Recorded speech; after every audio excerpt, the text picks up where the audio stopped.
আসসালামু আলাইকুম বন্ধুরা, কেমন আছেন আপনারা সবাইকে জানাই শুভ সকালের শুভেচ্ছা ও ভালোবাসা। আপনারা নিশ্চয়ই ভালো আছেন, আমিও ভালো আছি আল্লাহর অশেষ রহমতে। তো আজকে সকালে করে নিয়েছিলাম খিচুড়ি, তো ভাবলাম খিচুড়ির সঙ্গে একটু চিকেন না হলে কি হয়, তো তার জন্যই করে নিচ্ছি এখানে চিকেন কষা।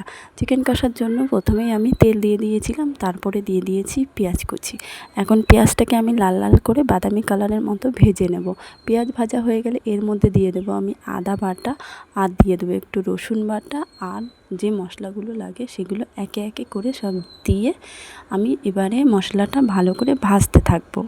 আর মশলাটা যখন ভাজা ভাজা হয়ে যাবে, পুরো তেল ছেড়ে আসবে, তখন এর মধ্যে অল্প করে একটু হলুদ দিয়ে দেবো, আর একটু টমেটো কুচি দিয়ে দেবো, আর একটু দিয়ে দেবো নুন।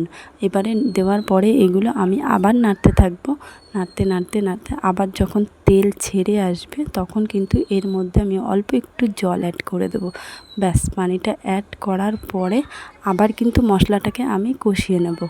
তো কষানোর পরে এরপরে একটু কাশ্মীরি যে লাল লঙ্কা, সেই লঙ্কার গুঁড়ো একটু দিয়ে দেবো। আর দেখছেন মশলার কালারটা কত সুন্দর হয়ে গেছে, আর এই কালারটা যে দেখতে একদম মানে দারুণ। আর তার উপরে আমি এখানে দিয়ে দেবো কেটে রাখা চিকেনগুলো, আর চিকেনগুলো দিয়ে আমি কিন্তু নাড়তে থাকবো। আর এই যে নেড়ে নেড়ে নেড়ে নেড়ে একদম ভাজা টাইপের করে নেব। আর অনেকক্ষণ ধরে কষাতে হবে।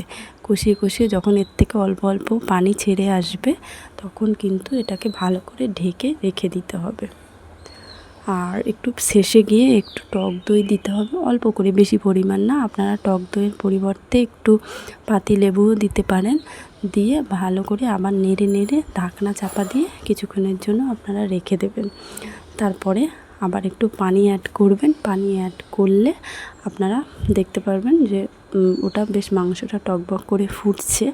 তখন কিন্তু আবার ঢাকনা লাগিয়ে রেখে দেবেন, এবং ঢাকনাটা খোলার পরে আবার একটু হালকা গরম মশলা আপনারা অ্যাড করে দিতে পারেন। আর যখন পানিটা আপনারা দেবেন, সেই পানিটা যেন গরম পানি হয়, কারণ গরম পানি দিলে মাংসের স্বাদ কিন্তু দ্বিগুণ বেড়ে যায়। তো এইভাবে আপনারা তাড়াহুড়ো করে, যেদিন আপনাদের তাড়াহুড়ো থাকবে, কাজ থাকবে, এইভাবে একটু রান্না করে দেখবে। খেতে কিন্তু দারুণ লাগে। সাদা ভাত, রুটি বা খিচুড়ি যে কোনো জিনিসের সঙ্গে এটা কিন্তু খেতে দুর্দান্ত লাগে। তো আজকের ভিডিওটা আপনাদের কেমন লাগলো অবশ্যই জানাবেন। যদি ভালো লাগে অবশ্যই একটা লাইক করবেন, কমেন্ট করবেন, এবং আমার পেজটিকে ফলো দিয়ে আমার পাশে থাকবেন। দেখা হচ্ছে আপনাদের সঙ্গে নেক্সট কোনো ব্লগে। আজকের মতো এই পর্যন্ত। আসসালামু আলাইকুম।